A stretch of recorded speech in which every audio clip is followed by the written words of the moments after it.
السلام علیکم ورحمۃ اللہ وبرکاتہ۔ ہدایہ جلد ثانی کا سبق نمبر 97، صفحہ نمبر 416۔ ومن خلع ابنتہ، یہاں سے شروع کر رہے ہیں، باقاعدہ کتاب سے ابتدا کر رہے ہیں۔ بسم اللہ الرحمن الرحیم، اللہم صلی علی محمد النبی الامی وازواجہ امہات المؤمنین وذریتہ واہل بیتہ کما صلیت علی ابراہیم انک حمید مجید، جزا اللہ عنا محمد ما هو آلہ۔ ومن خلع ابنتہ وہی صغیرۃ بما لها لم يجوز علیہا لأنه لا نظر لها فیہ اذ البضع فی حالة الخروج غیر متقوم والبدل متقوم والبدل متقوم بخلاف النکاح لأن البضع متقوم عند الدخول ولهذا يعتبر خلع المريضة من الثلث ونکاح المريض بمار المثل من جميع المال، فإذا لم يجوز لا يسقط المهر ولا يستحق مالها ثم يقع الطلاق في رواية، وفي رواية لا يقع، والأول أصح لأنه تعليق بشرط قبوله فيعتبر بالتعليق بسائر الشروط۔ وإن خالعها على ألف على أنه ضامن فالخلع واقع، والألف على الأب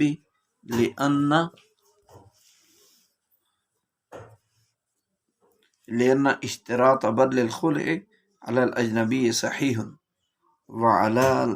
الأب أولى، ولا يسقط مهرها لأنه لم يدخل تحت ولاية الأب، وإن شرط الألف عليها توقف على قبولها إن كانت من أهل القبول، فإن قبلت فقد طلاق لوجود الشرط، ولا يجب المال لأنها ليست من أهل الغرامة، فإن قبله الأب عنها ففيه روايتان، وكذا إن خالعها على مهرها ولم يضمن الأب المهر توقف على قبولها، فإن قبلت طلقت ولا يسقط المهر، وإن قبل الأب عنها فعلى الروايتين، وإن ضمن الأب المهر وهو 1000 درهم طلقت لوجود قبوله وهو شرط، ويلزمه 500 استحسانا، وفي القياس يلزمه 1000، وأصله في الكبيرة إذا اختلعت قبل الدخول على 1000 ومهرها 1000، ففي القياس عليه 500 زائدة، وفي الاستحسان لا شيء عليها لأنه يراد به عادة حاصل ما يلزمه لها۔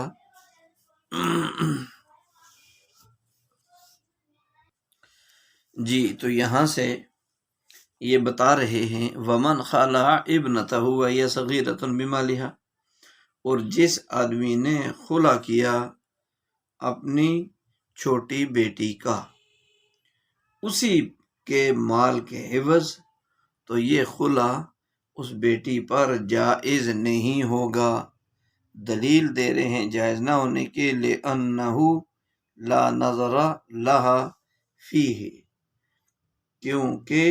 اس میں اس کے لیے کوئی شفقت نہیں ہے، اس خلع میں اس کے لیے کوئی شفقت نہیں ہے، اس لیے کہ بحالت خروج بضع متقوم ہے، اس لیے کہ بحالت خروج اذ البضع فی حالت الخروج غیر متقوم، اس لیے کہ بحالت خروج بضع متقوم نہیں ہے، اور والبدل متقوم، اور بدل متقوم ہے، بخلاف نکاح، اس کے برخلاف نکاح ہے، لأن البضع متقوم عند دخول، اس لیے کہ بضع بوقت دخول متقوم ہے۔ بضع عورت کی شرمگاہ کو کہتے ہیں، بوقت دخول بضع متقوم ہے، ولہذا یعتبر خلع المریضۃ من الثلث، اسی لیے مریضہ عورت کا خلا اس کے تہائی مال سے معتبر ہوگا، اس کے تہائی مال سے معتبر ہوگا۔ ونکاح المریض بمہر المثل من جمیع المال، اور مریض آدمی کا نکاح پورے مال کے مہر مثل پر معتبر ہوگا، معتبر ہے۔ وَإِذَا لَمْ يَجُوزْ لَا يَسْقُطُ الْمَهْرُ، اور جب خلا لم يجوز الخلع، اور جب خلا جائز نہیں ہے تو مہر بھی ساقط نہیں ہوگا۔ ولا يستحق مالها، اور شور بیوی کے مال کا مستحق نہیں ہوگا۔ ثم يقع الطلاق، پھر ایک روایت کے مطابق تو فی روایت، ایک طلاق کے مطابق تو طلاق واقع ہو جائے گی، وفی روایت لا يقع، اور ایک روایت کے مطابق طلاق واقع نہیں ہوگی۔ والاول اصح، اور پہلا یعنی ایک روایت کے مطابق طلاق کا واقع ہونا یہ زیادہ، پہلی روایت زیادہ صحیح ہے۔ پہلی روایت کے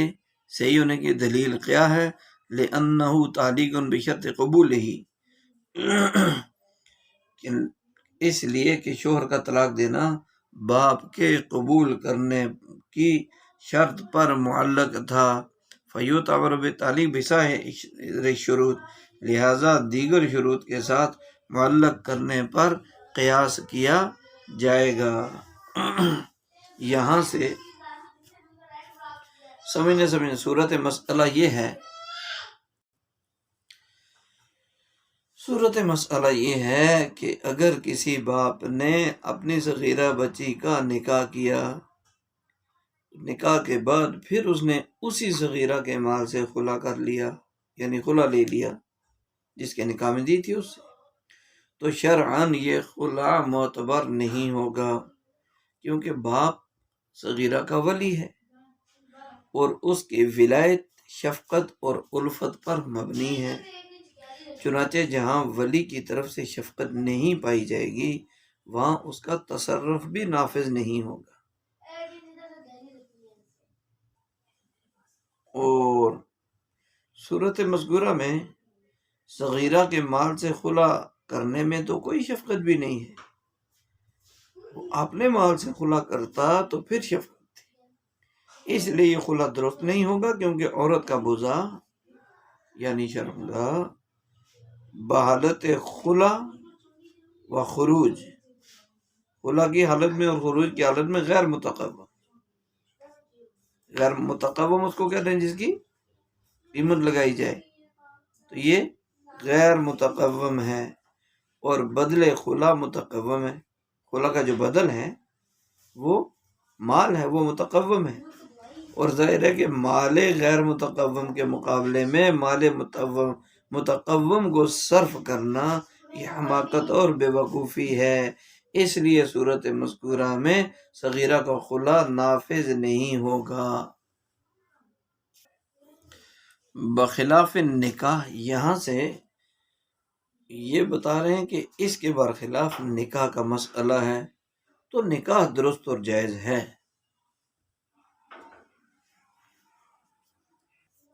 لیکن نکاح کا درست ہونا مہر مثل کی شرط کے ساتھ ہے کہ وہ مہر مثل کے عوض ہو، کیونکہ اس میں دو باتیں ہیں، ایک بزا کا دخول ہے، دخول، اور بحالت دخول، دخول سے مطلب یعنی مرد کی شرمگاہ کا عورت کی شرمگاہ میں داخل ہونا، جانا، تو بزا کا دخول ہے، بحالت دخول بزا متقوم ہوتا ہے، اور لہذا مال کے عوض مال کا تبادلہ ہو گیا، کیونکہ اس وقت وہ ایک متقوم قیمتی چیز ہے، متقوم اس کو کہتے ہیں جس کی قیمت لگائی گئی ہو، تو لہذا جب بزا بحالت دخول متقوم ہوتا ہے تو لہذا مہر مثل بھی مال ہے، بزا بھی مال ہے، مال کے عوض مال کا تبادلہ ہوا، اور اس میں ولی کی طرف سے شفقت ہی شفقت ہے۔ دوسری بات یہ ہے کہ یہ نکاح مہر مثل کے عوض ہوا ہے، اس لیے اس میں اور بھی شفقت اور رحمت پائی جاتی ہے، یہی فرق ہے خلا اور نکاح میں، یعنی صغیرہ کا کیا ہوا خلا باطل ہے اور نکاح جائز ہے۔ بہرحال جب صغیرہ کا خلا باطل ہے تو نہ تو مہر ساقط ہوگا اور نہ ہی شوہر کو صغیرہ کے مال میں سے کچھ ملے گا۔ نہ ہی مال میں سے کچھ ملے گا۔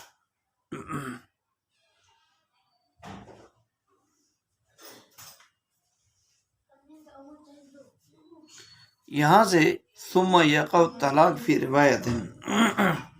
فرماتے ہیں کہ جب یہ خلا جائز ہوگا تو کیا طلاق بھی واقع نہیں ہوگی؟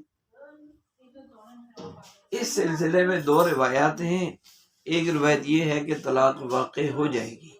اور دوسری روایت یہ کہ طلاق واقع نہیں ہوگی، لیکن اصح یعنی زیادہ صحیح پہلی روایت ہے کہ طلاق واقع ہو جائے گی، کیونکہ یہ طلاق بشکل خلا ہے، یہ طلاق بشکل خلا ہے، لہذا اس کا واقع ہونا باپ کے قبول کرنے پر متعلق ہے، اس لیے اسے دیگر تعلیقات اور دوسری شرائط پر معلق کیا جائے گا، اور دوسری شروط من علیہ تعلیق کے قبول کرنے سے جو ہے وہ متحقق اور واقع ہو جاتی ہے، اور صورت مذکورہ میں کیونکہ باپ نے خلا کر کے اس شرط کو قبول کر لیا ہے، اس لیے طلاق واقع ہو جائے گی اگرچہ خلا واقع نہ ہو۔ رہا خلا کے واقع نہ ہونے کا مسئلہ تو وہ لزوم مال کے ساتھ متعلق ہو گیا، چنانچہ نہ تو خلا واقع ہوگا نہ ہی مال دینا لازم ہوگا۔ آگے وَإِنْ خَالَعَهَا عَلَى أَلْفٍ، یہاں سے کہ اور اگر شوہر نے 1000 پر اپنی بیوی سے خلا کیا تو پھر کیا ہوگا؟ فَالْخُلْعُ وَاقِعٌ، تو اس واقع والالف، اور اگر شوہر نے خلا کیا علی الف 1000 پر، علی اس شرط پر کہ انہ ضامن، کہ کیا ہے؟ بیوی کا باپ اس 1000 کا ضامن ہے، انہ یعنی ان ابل مرأتی، کہ بیوی کا جو باپ ہے وہ ضامن ہے 1000 دینے کا، فالخلع واقع، تو خلا واقع ہوگا، والالف علی الاب، اور 1000 روپیہ دینا وہ باپ پر لازم ہوگا، 1000 دینا باپ پر لازم ہوگا، لأن سے دلیل دے رہے ہیں، دلیل اس کی باپ پر لزوم کی یہ ہے کہ اشتراط بدل الخلع علی الاجنبی صحیح، کہ اجنبی آدمی پر بدل خلا کے بدل کی شرط لگانا یہ صحیح ہے، تو باپ پر تو بدرجہ اولا پھر یہ ساتھ لگانا صحیح ہوگا۔ اگر ایک اجنبی آدمی پر خلا کے بدل یعنی مال کا دینا شرط لگا دینا یہ صحیح ہے، تو باپ پر تو بدرجہ اولا صحیح ہوگا، اور ولا یسقط مہرها، اور بیوی کا مہر ساقط نہیں ہوگا، لأنه لم يدخل تحت ولایت الاب، اس لیے کہ مہر باپ کی ولایت کے تحت داخل ہی نہیں ہوا۔ مسئلہ یہ ہے کہ اگر کسی آدمی نے اپنی صغیرہ بیوی، چھوٹی عمر کی بیوی کو 1000 درہم کے عوض خلا دیا، اس کو کہا کہ تو 1000 درہم مجھے دے گی، اور باپ نے اس 1000 درہم کو ادا کرنے کی ضمانت دے دی، تو وہ ضامن بن گیا، تو اس صورت میں خلا بھی واقع ہو جائے گا اور باپ پر 1000 دینا بھی لازم آ جائے گا، اس لیے کہ بدل خلا جو ہے وہ اجنبی آدمی پر لازم کرنا بھی درست ہے یہاں، جبکہ اس کی طرف سے صغیرہ کے حق میں کوئی شفقت وغیرہ بھی حالانکہ نہیں ہوتی، تو جب اجنبی جو شفقت سے خالی ہے اس کی اوپر لازم کرنا درست ہے، تو پھر جب باپ پر تو بدرجہ اولا اس خلا کے بدل کا لازم کر دینا جائز اور درست ہوگا، کیوں کہ باپ کی طرف سے تو صغیرہ کے حق میں شفقت بھی متحقق ہے، شفقت بھی متحقق، اور باپ کو صغیرہ پر ولایت بھی حاصل ہے، دو چیزیں جمع ہوگی، ولایت جمع شفقت، اس لیے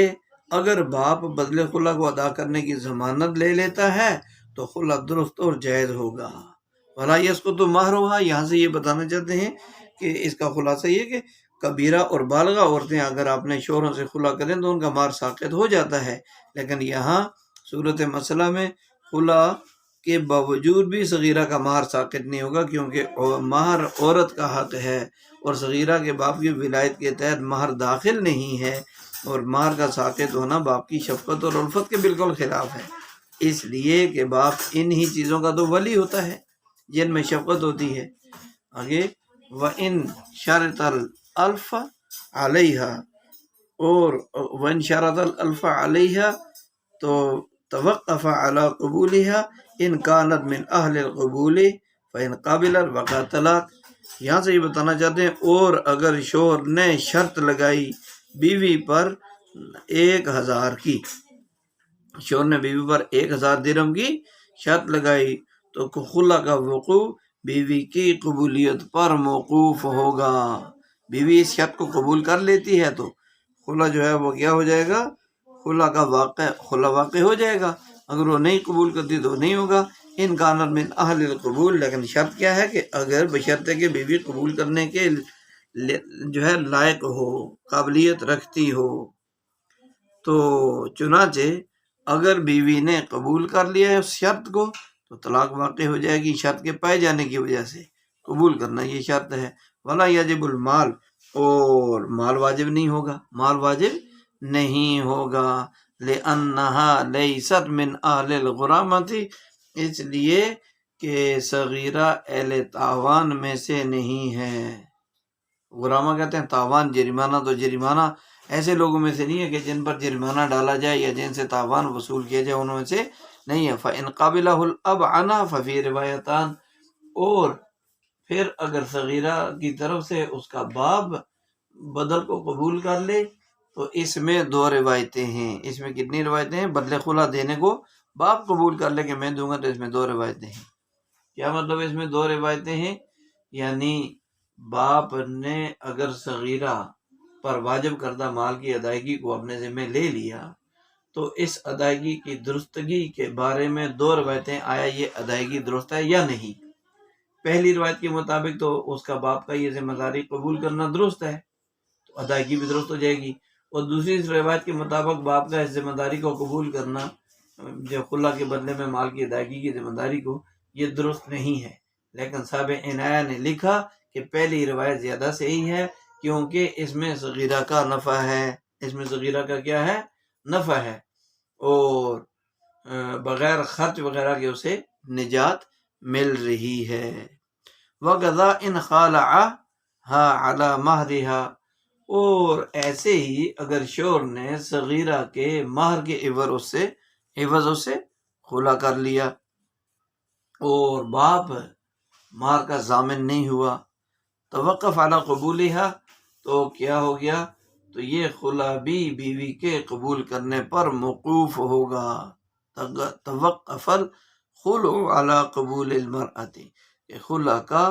جو ہے وہ بیوی کے قبول کرنے پر خلا کیا ہوگا؟ موقوف ہوگا۔ اگر بیوی قبول کر لیا تو خلا ہو جائے گا، نہیں قبول کرتی تو نہیں ہوگا۔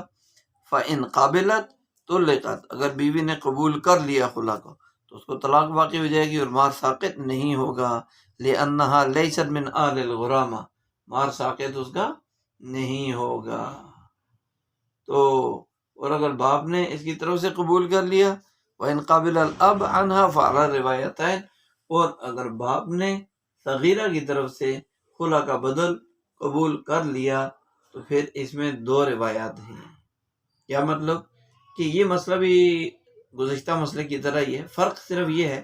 کہ اس مسئلہ میں بدل خلا صغیرہ کا مہر ہے، چنانچہ اس صورت میں بھی خلا کا وقوع صغیرہ کے قبول کرنے پر ہی موقوف ہوگا۔ صغیرہ قبول کرتی ہے تو سقوط مہر کے بغیر، مہر کے معاف کرنے کے بغیر خلا واقع ہوگا اور صغیرہ طلاق والی ہو جائے گی۔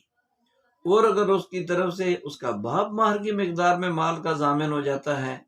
تو پھر اس میں وہی سابقہ 2 روایات ہیں کہ پہلی روایت کے مطابق باپ کا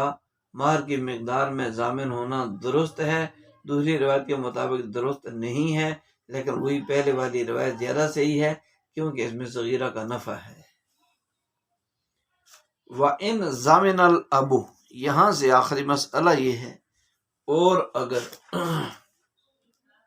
باپ ضامن ہو گیا، اور اگر باپ کیا ہو گیا؟ ضامن ہو گیا کس کا؟ مہر کا، اور اگر باپ مہر کا ضامن ہو گیا وہ ہوا والمہر، ہوا سے مراد مہر، اور مہر 1000 درہم ہے تو عورت مطلقہ ہو جائے گی۔ دلیل اس کی کیا ہے؟ لوجود قبول ہی، باپ کے قبول کرنا پائے جانے کی وجہ سے، اس لیے کہ باپ کا قبول کرنا پایا گیا، وہ شرط، اور باپ کا قبول کرنا ہی شرط تھا، شرط پائی گی تو مشروط بھی پایا گیا۔ وَيَلْزَمُهُ 500 استحساناً، اور استحساناً باپ پر 500 درہم دینا لازم ہوں گے بیوی کے میاں کو۔ وفی القیاس یلزمہ الالف،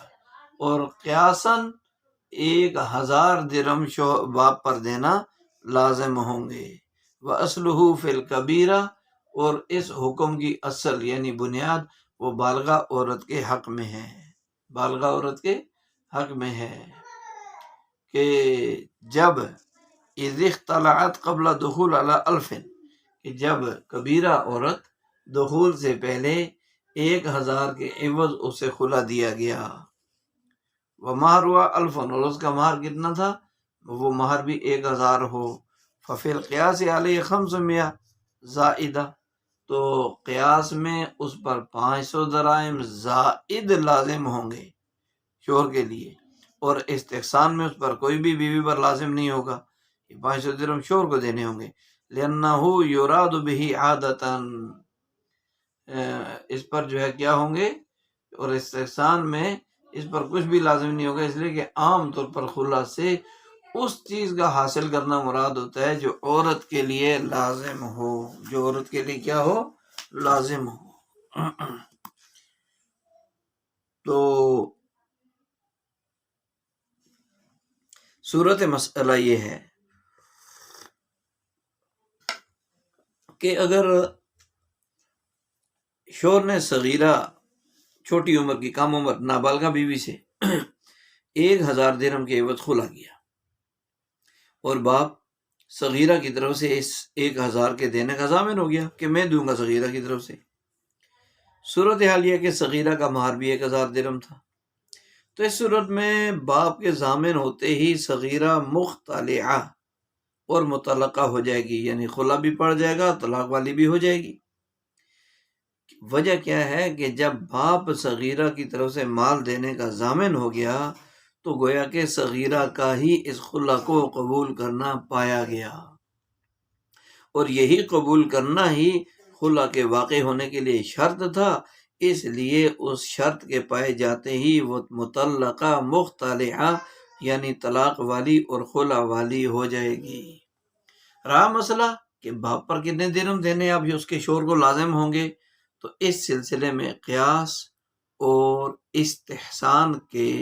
اپنے اپنے تقاضے ہیں۔ استحسان کا تقاضا یہ ہے کہ باپ کے ذمے صرف 500 درہم دینا لازم ہوں گے شوہر کو، کیونکہ صورت مسئلہ صغیرہ کو غیر مدخول بہا مان کر وضع کیا گیا ہے، اور اگر خلا کا بدل اس کے مہر کے مساوی یعنی بعین مہر قرار دیا گیا، اور مہر 1000 درہم تھا، خلا کا بدل بھی اتنا ہی مقرر کیا، لیکن چونکہ صغیرہ غیر مدخول بہا ہے، ابھی دخول نہیں ہوا، ضبطی نہیں ہوئی، تو صغیرہ غیر مدخول بہا کو اگر طلاق دی جائے تو وہ تو نصف مہر کی حقدار ہوتی ہے، اور صورت مسئلہ میں چونکہ صغیرہ کو بھی غیر مدخول بہا مانا گیا ہے، اس لیے اس کا مہر بھی 500 درہم ہوگا، اور یہ کہا جائے گا کہ شوہر نے 500 درہم پر ہی خلا کیا ہے، اس لیے استحسان کے اعتبار سے تو باپ پر 500 درہم دینا ہی واجب ہوں گے، لیکن قیاس کا تقاضا یہ ہے کہ باپ پر 1000 درہم لازم ہوں گے، کیوں کہ باپ نے اسی مقدار کو اپنے اوپر ضمانت لے کر لازم کیا ہے۔ وَأَصْلُهُ فِي الْكَبِيرَةِ، یہاں سے یہ بتانا چاہتے ہیں کہ اس مسئلے کی اصل بنیاد وہ بالغہ عورت ہے جسے دخول سے پہلے ہی 1000 درہم کے عوض خلا دیا گیا ہو، اور اس کا مہر بھی 1000 درہم ہی ہو تو اس صورت میں عدم دخول کی وجہ سے 1000 کا نصف جو مہر تھا 500 درہم وہ ساقط ہو جائیں گے، اور شوہر پر بیوی کو صرف 500 درہم واجب تھے، لہذا استحساناً وہی 500 درہم خلا کا بدل ہو جائیں گے، اور اس کے علاوہ بیوی پر کچھ بھی واجب نہیں ہوگا، بیوی پر کوئی چیز واجب نہیں ہوگی کہ مزید بھی دے، اس لیے کہ مہر کو خلا کا بدل قرار دینے کا مقصد ہی یہی ہے کہ شوہر پر بیوی کا جو کچھ بھی ہو وہ صاف ہو جائے اور کسی کا کسی پر کوئی لین دین واجب نہ ہوگا۔ اور 500 درہم کے لازم کرنے سے چونکہ یہ مقصود حاصل ہو جاتا ہے، اس لیے استحساناً اور پر مزید کچھ بھی واجب نہیں ہوگا، لیکن قیاساً باپ پر مزید 500 درہم واجب ہوں گے۔ کیوں کہ باپ نے اپنے اوپر جو ضمانت کے عوض ضمانت لی تھی نا، تو 1000 درہم کا التزام کیا تھا، اپنے اوپر لازم کیے تھے دینے، ٹھیک ہے، لہٰذا اس التزام کو پورا کرنے کے لیے اسے مزید 500 درہم دینا ہوں گے، قیاس کا یہ تقاضا ہے۔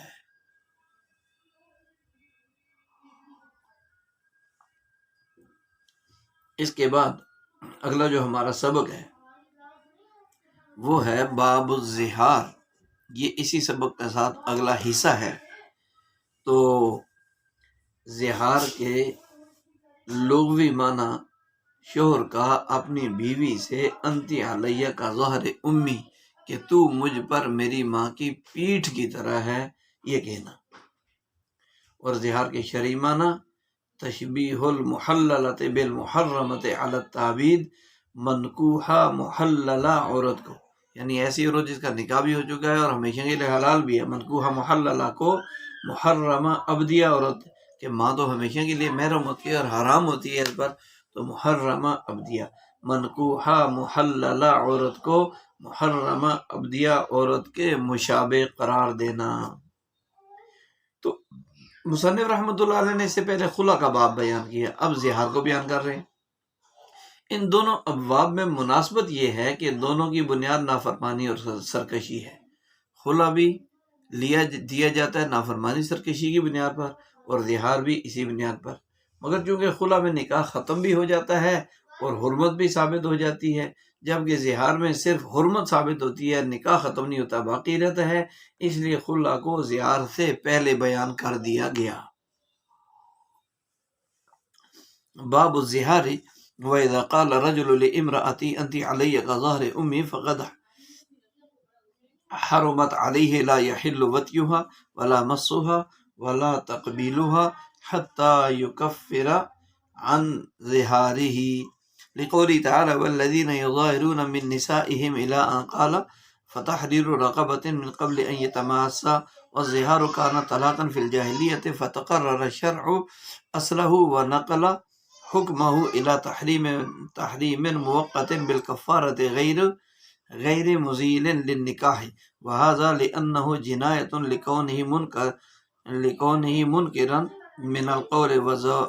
وزورا، فیناسب المجازات علیہ بالحرمۃ وادفاعها بالکفارۃ، ثم الوطی اذا حرم بدواعیها کئی لا یقع فیہ کما فی الاحرام بخلاف الحائض والصائم لأنه یکثر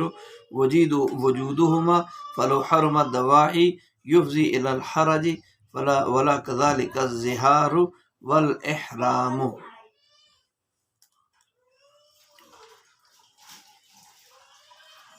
یہاں سے یہ بتا رہے ہیں کہ جب شوہر نے اپنی بیوی سے انتی علیہ کا ظہر امی، تو مجھ پر میری ماں کی پیٹھ کی طرح ہے، یہ کہا، فقد حرمت علیہ،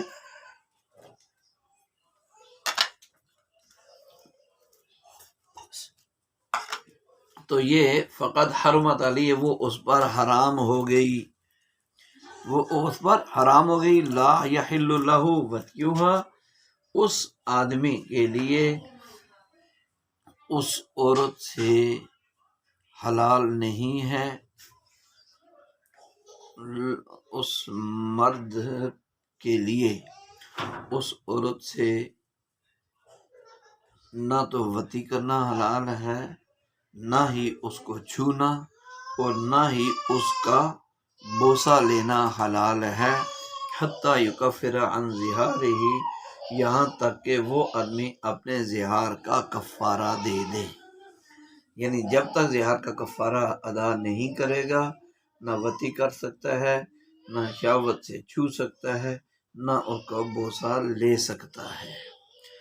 دلیل اللہ تعالیٰ کا ارشاد والذین یظاہرون من نسائہم، کہ جو لوگ اپنی بیویوں سے زہار کرتے ہیں، یہاں تک فرمایا کہ وہ جماع کرنے سے پہلے ایک غلام آزاد کر دے۔ یہ مکمل آیت،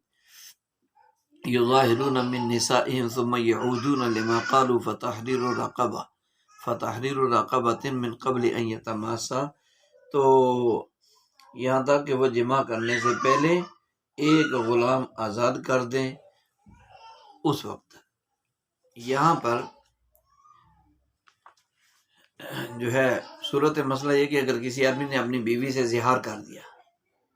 تو وہ بیوی اس پر ہمیشہ کے لیے حرام ہو گئی، اس پر ہمیشہ کے لیے نہیں، اس پر حرام ہو گئی۔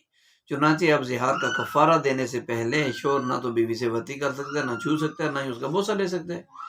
اس حکم کی دلیل قرآن کریم کی آیت والذین یظاہرون من نسائہم ثم یعودون لما قالوا فتحریر رقبۃ من قبل ان یتماسا، کہ جو لوگ اپنی بیویوں سے زہار کرتے ہیں اور پھر اپنے کہے ہوئے الفاظ کی تلافی کرنا چاہتے ہیں تو ان کے لیے حکم یہ ہے کہ وہ ایک غلام کو آزاد کریں۔ تو یہ بڑی واضح دلیل ہے، اس آیت سے یہ واضح ہو گئی یہ بات کہ جب تک زہار کرنے والا مظاہر غلام آزاد نہیں کرے گا بطور کفارہ، اس وقت اس کی بیوی اس کے لیے حلال نہیں ہوگی۔ وکانا و زہار کانا طلاقاً فی الجاہلیت، یہاں سے یہ بتانا چاہتے ہیں کہ زمانہ ہے جاہلیت میں جو ہے وہ کیا تھا، زہار طلاق تھا، زہار کو طلاق کا درجہ حاصل تھا۔ فقرر الشرع اصلہ، تو شریعت نے اس کی اصل کو تو باقی رکھا، اس کی اصل کو باقی رکھا اور اس کے حکم کو کفارے کی ادائیگی تک تحریم کی طرف منتقل کر دیا کہ جب تک کفارہ ادا نہیں کرے گا اب اس کے بعد جانا حرام ہے۔ یہ ہے تحریم کی طرف منتقل کرنا، اس حال میں کہ اسے نکاح زائل کرنے والا نہیں بنایا۔ اسلام نے اس کو نکاح یعنی زہار کو نکاح زائل کرنے والا نہیں بنایا۔ وَهَذَا لِأَنَّهُ جِنَایَةٌ، اور یہ اس لیے ہے کہ زہار ایک جرم ہے، لِكَوْنِهِ مُنْكَرًا مِنَ الْقَوْلِ، منکرا من القول، کیونکہ یہ فوش اور جھوٹ بات ہے، وزورا جھوٹ، منکر فوش اور جھوٹ بات ہے۔ انت علیہ کظالمی، یہ ایک فوش اور جھوٹ بات ہے، لہذا مناسب معلوم ہوا۔ فیناسب المجازات علیہ بالحرمہ، لہذا مناسب معلوم ہوا کہ شوہر پر بیوی کو حرام کر کے اس کے جرم کی سزا دی جائے۔ مناسب معلوم ہوا کہ شوہر پر بیوی کو حرام کر کے اس پر کیا کیا جائے، جرم کی سزا دی جائے، بالکفارت، کفارہ کے ذریعے، یعنی کفارہ کے ذریعے اس کو سزا دی جائے اور کفارہ کے ذریعے اس حرمت کو ختم کیا جائے۔ ثم الوطی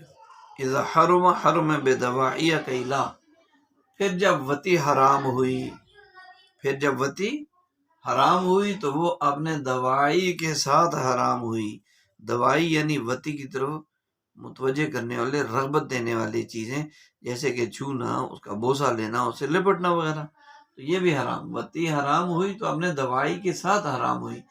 تاکہ کئی لا یقع فی الوطی کما فی الاحرام، تاکہ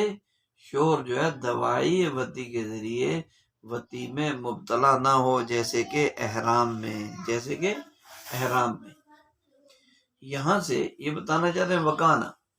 کہ زمانہ جاہلیت میں حلال اطلاق یعنی مطلق طور پر لوگ زہار کو طلاق شمار کرتے تھے اور سمجھتے تھے، طلاق کی شمار کرتے تھے، لیکن شریعت اسلامی نے اس کے مطلق کو مقید اور موقت کر دیا۔ زہار کے الفاظ کے مطلق حکم کو مقید اور موقت کر کے یہ حکم دیا کہ کفارہ کی ادائیگی تک تو مظاہر کی بیوی اس پر حرام رہے گی، اور شریعت کے اس حکم کی علت یہ ہے کہ زہار کرنا چونکہ جرم ہے،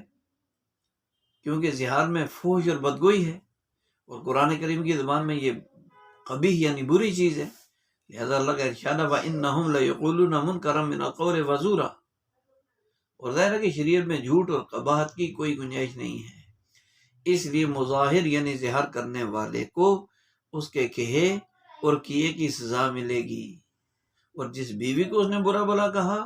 تو مجھ پر میری ماں کی طرح، میری ماں کے پیٹھ کی طرح، میری ماں کے پیٹ کی طرح وغیرہ، تو برا بلا کہا تو اسی کو اس شخص پر حرام کر دیا جائے گا جس کو برا بلا کہا ہے، یہاں تک کہ وہ آدمی کفارہ ادا کر کے اس جرم کی تلافی نہ کر دے اور جرم کے ذریعے لگا ہوا داغ دھبا اپنے سے صاف کر لے، کیونکہ شریعت کا قانون ہے ان الحسنات یذہبن السیئات،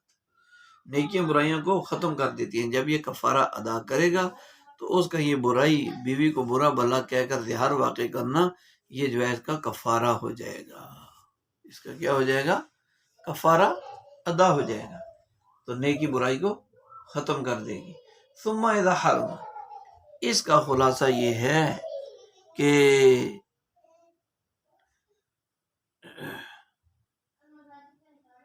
پھر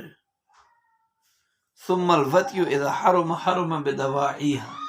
یہاں سے یہ بتانا چاہتے ہیں کہ مظاہر پر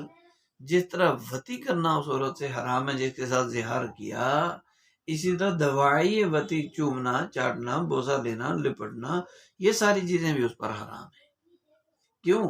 کہ اگر یہ چیزیں حرام نہیں کی جائیں گی تو ان چیزوں میں پڑھ کر وہ وتی میں بھی پڑ جائے گا،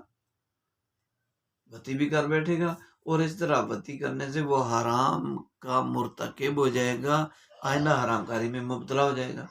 لہذا جس طرح محرم کے لیے حالت احرام میں وتی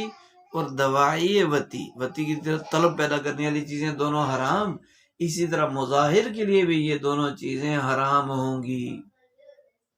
اس کے برخلاف حائضہ ہے، بخلاف الحائض والصائم لأنه يكثر وجودهما فلو حرم الدواعي يفضي الى الحرج، کہ یہاں سے یہ بتانا چاہتے ہیں کہ برخلاف حائضہ اور روزے دار کے، کیونکہ یہ دونوں یعنی حائضہ اور روزے دار کثیر الوجود ہیں، یہ دونوں کیا ہیں؟ یہ دونوں کثیر الوجود ہیں، اس لیے اگر دواعی کو حرام کر دیا جائے تو حرج کا سبب بن جائے گا۔ حرج کا کیا ہو جائے گا؟ یہ دوائی کو حرام کرنا حرج کا سبب بن جائے گا، اور زہار اور حرام کا یہ حال نہیں ہے۔ کیا مطلب؟ کہ مظاہر پر جس طرح وتی حرام، اسی طرح دوائی وتی بھی حرام، برخلاف حائضہ اور صائمہ روزے دار عورت کا معاملہ اس کے برخلاف ہے، تو ان سے یعنی حائضہ اور صائمہ سے صرف وتی حرام ہے، دوائی وتی حرام نہیں ہے۔ مثلاً ایک آدمی کی بیوی ہے، حالت حیض میں ہے، وہ حالت حیض میں لپٹ سکتا ہے، چوم سکتا ہے، اور اس کو جو ہے بوسہ لے سکتا ہے۔ ایسے ہی روزہ ہے تو روزے کی حالت میں یہ سارے کام کیے جا سکتے ہیں سوائے وتی کے، اس لیے کہ حیض اور روزہ کثیر الوقوع ہے۔ حیض کوئی زندگی میں ایک آدھ دفعہ آنے والی چیز نہیں ہے بلکہ ہر مہینے کی چیز ہے، اور روزہ وہ سال میں ایک مرتبہ ہے، لیکن اس کے علاوہ نفلی روزے وغیرہ وہ بھی ہیں، کثیر الوقوع چیزیں دونوں۔ اگر ان دونوں چیزوں یعنی حیض اور روزے میں دوائی وتی کو بھی وتی کی طرح حرام قرار دیا جائے تو پھر تو زوجین میں سے ہر ایک کو حرج لاحق ہوگا، اور شریعت تو حرج کو دور کرنے کے لیے ہے، شریعت میں حرج کو دور کر دیا گیا ہے، لہذا حائضہ اور صائمہ کے ساتھ دوائی وتی حلال اور درست اور جائز ہیں۔ حیض اور روزہ کے مقابلے میں زہار اور احرام یہ قلیل الوجود اور نادر الوقوع ہے۔ زہار کبھی کبھار کی ایسی غلطی ہو جاتی ہے، اور احرام باندھنا کبھی کبھار نصیب ہوتا ہے، اس لیے احرام کی حالت اور زہار کی حالت میں وتی بھی حرام ہوگی اور دوائی وتی بھی حرام ہوں گے، تاکہ دوائی وتی میں پڑھ کر کہیں وتی ہی میں نہ پڑھ کر حرمت کا حرام کام کرنے کا مرتکب نہ ہو جائے۔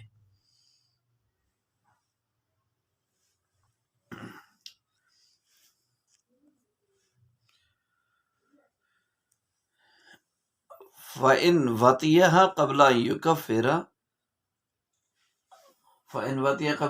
اسْتَغْفَرَ اللَّهَ تَعَالَى وَلَا شَيْءَ عَلَيْهِ غَيْرَ الْكَفَّارَةِ الْأُولَى وَلَا يُعَاوِدُ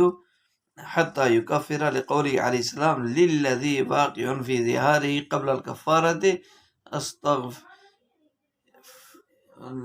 أَسْتَغْفِرِ اللَّهَ وَلَا تَعُدْ حَتَّى تُكَفِّرَ وَلَوْ كَانَ شَيْءٌ آخَرٌ وَاجِبًا لَبَيَّنَهُ عَلَيْهِ السَّلَامُ قَالَ وَهَذَا اللَّفْظُ لا يكون إلا زهارا لأنه صریح فیہ۔ اور یہاں سے یہ بتانا چاہتے ہیں کہ وَلَوْ نَوَى بِهِ الطَّلَاقَ لا يصح لأنه منسوخ فلا يتمكن من الاتيان به، وإذا قال أنت علي كبطن أمي أو كفخذها أو كفرجها فهو مظاهر لأن الظهار ليس إلا تشبيه المحللة بالمحرمة وهذا المعنى يتحقق في عضو لا يجوز النظر إليه۔ تو اب یہاں سے یہ بتانا چاہتے ہیں فَإِنْ وَطِيَهَا قَبْلَ أَنْ يُكَفِّرَ، پھر اگر مظاہر نے کفارہ دینے سے پہلے بیوی سے وطی کر لی تو وہ اللہ تعالیٰ سے استغفار کرے، اللہ سے بخشش طلب کرے۔ وَلَا شَيْءَ عَلَيْهِ غَيْرَ الْكَفَارَةِ الْأُولَى، اور پہلے کفارہ کے علاوہ اس پر کچھ بھی واجب نہیں ہے۔ وَلَا يُعَاوِدُ، واجب نہیں ہے، اور کفارہ دینے سے پہلے دوبارہ وطی نہ کرے، کفارہ دینے سے پہلے دوبارہ وطی نہ کرے، لقول علیہ السلام، اس لیے کہ جس آدمی نے زہار میں کفارہ دینے سے پہلے وطی کر لی تھی، اس آدمی کے بارے میں آپ صلی اللہ علیہ وسلم نے فرمایا تھا کہ تم اللہ سے استغفار کرو، استغفر اللہ سے استغفار کرو، ولا تعد حتی تکفر، اور دوبارہ وطی نہ کرنا یہاں تک کہ تم کفارہ ادا کر دو، یعنی کفارہ دینے سے پہلے دوبارہ وطی نہ کرنا، تو وطی نہ کرنا۔ اگر ولو کان شیء آخر واجبا، اور اگر کفارہ کے علاوہ کوئی دوسری چیز واجب ہوتی،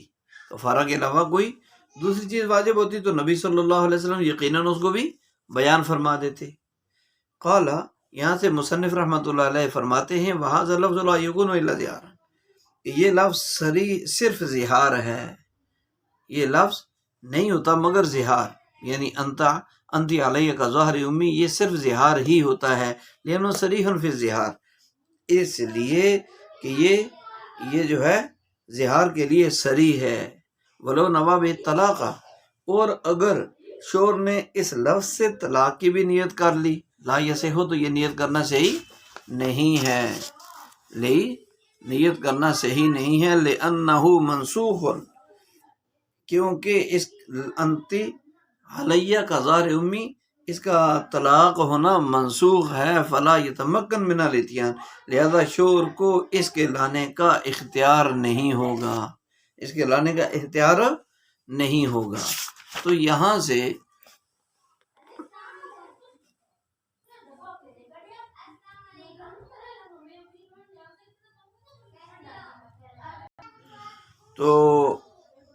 سے یہ بتانا چاہتے ہیں کہ صورت مسئلہ یہ ہے کہ اگر کسی مظاہر نے کفارہ زہار ادا کرنے سے پہلے بیوی سے جماع کر لیا تو اسے چاہیے کہ اللہ سے توبہ استغفار کرے، اور جو کفارہ واجب ہے اس کفارہ کو جلد جلد ادا کرے، اور اس پر کفارہ اولا کے علاوہ دوسری کوئی چیز واجب یا لازم نہیں ہوگی۔ مطلب یہ کہ اگر اس نے پہلے ہی زہار کیا ہوا تھا تو کفارہ تو لازم ہے نا، اس پر کفارہ اس پر کیا ہے، لازم ہے زہار کا، اور اب اس نے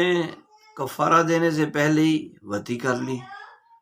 اب اس وطی کی وجہ سے وہ کفارہ معاف نہیں ہوگا، اور اس وطی کے سے دوسرا کفارہ بھی لازم نہیں آئے گا، تو لہذا وہ اس وطی کرنے پر تو کرے استغفار، اور اس ادائیگی، اس کفارہ کی ادائیگی کا یقینی انتظام کرے، اس کو ادا کرے، اور اس کی ادائیگی سے پہلے اب دوبارہ وطی نہ کرے۔ جو کفارہ واجب اسے ادا کرے، لیکن اس کفارہ کے علاوہ دوسری کوئی چیز واجب نہیں ہوگی، کیونکہ حضرت سلمہ بن صخر بیازی نامی ایک صحابی رضی اللہ عنہ نے اپنی بیوی سے زہار کیا تھا،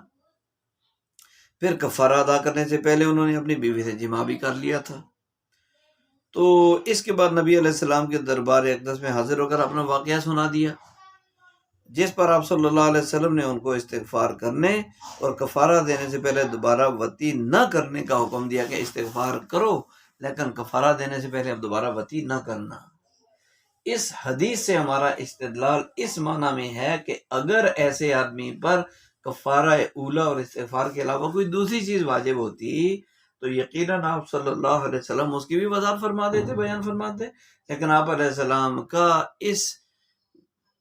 پہلے کفارہ اور استغفار کے علاوہ کسی دوسری چیز کو بیان نہ کرنا اس بات کی دلیل ہے کہ اس آدمی پر استغفار اور کفارہ اولا کے علاوہ کوئی دوسری چیز واجب نہیں ہے۔ قال ھذا، اور فرماتے ہیں یہاں سے کہ انتی علیہ قضار امی کا جو جملہ ہے ھذا سے اس طرف اشارہ ہے، مصنف فرماتے ہیں ھذا لفظ یعنی انتی علیہ قضار امی، یہ لفظ زہار ہے، زہار کے لیے صریح لفظ ہے، اس لیے اس جملے سے صرف زہار ہی واقع ہوگا، اور اگر کوئی آدمی اپنی بیوی کو کہے تو انتی علیہ قضار امی اور بیچ میں طلاق کی نیت کر لے تو اس کا یہ نیت کرنا صحیح نہیں ہوگا، نیت درست بھی نہیں ہوگی، معتبر بھی نہیں ہوگی۔ وجہ اس کی کیا ہے؟ لِأَنَّهُ مَنْسُوخٌ، اس لیے کہ یہ جو ہے اس انتی علیہ قضار امی ان الفاظ سے طلاق مراد لینا یہ تو منسوخ ہو چکا ہے، یہ کیا ہو چکا ہے؟ منسوخ، اور شریعت میں منسوخ کا کوئی اعتبار نہیں ہے۔ اور جب شوہر نے اپنی بیوی سے کہا کہ تو مجھ پر میری ماں کے پیٹ کی طرح انتی علیہ کا بطن امی، یا انتی علیہ کا فخذ امی، او انتی علیہ کا فرج امی، فہو مظاہر، کہ شوہر نے بیوی سے کہا تو مجھ پر میری ماں کے پیٹ کی طرح ہے،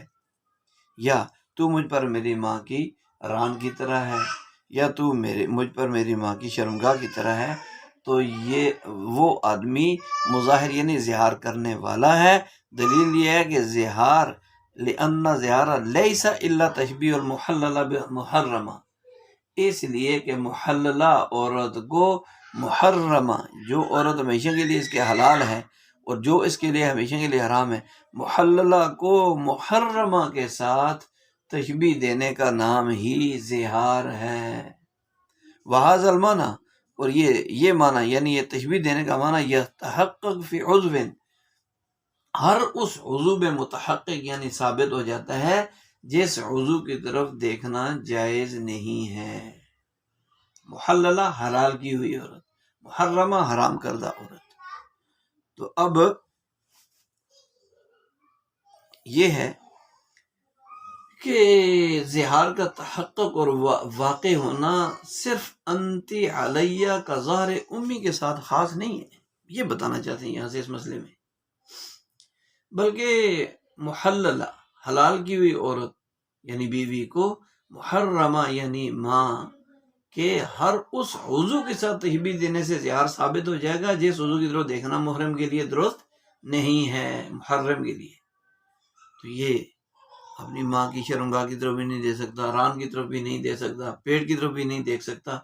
تو لہذا جب دیکھ نہیں سکتا ان کے ساتھ تشبیہ دے گا تو یہ کیا ہو جائے گا؟ زہار ثابت ہو جائے گا۔ یہی وجہ ہے کہ اگر شوہر نے اپنی بیوی سے انت علیہ کا بطن امی کہا، انت علیہ کا فخذ امی، انت علیہ کا فرج امی کہا، تو ان تمام صورتوں میں وہ زہار کرنے والا کہلائے گا، کیونکہ اس کے لیے محرمہ کے ان اعضاء کو دیکھنا درست نہیں ہے، لہذا ان اعضاء سے تشبیہ دینے سے زہار واقع ہو جاوے گا۔ تو دعا ہے کہ اللہ تعالی ہمیں اپنے احکامات نبی علیہ السلام کی سنت کے مطابق زندگی گزارنے کی توفیق اور قبولیت نصیب فرمائے۔ سبحان ربک رب العزت عما یصفون وسلام علی المرسلین والحمد للہ رب العالمین۔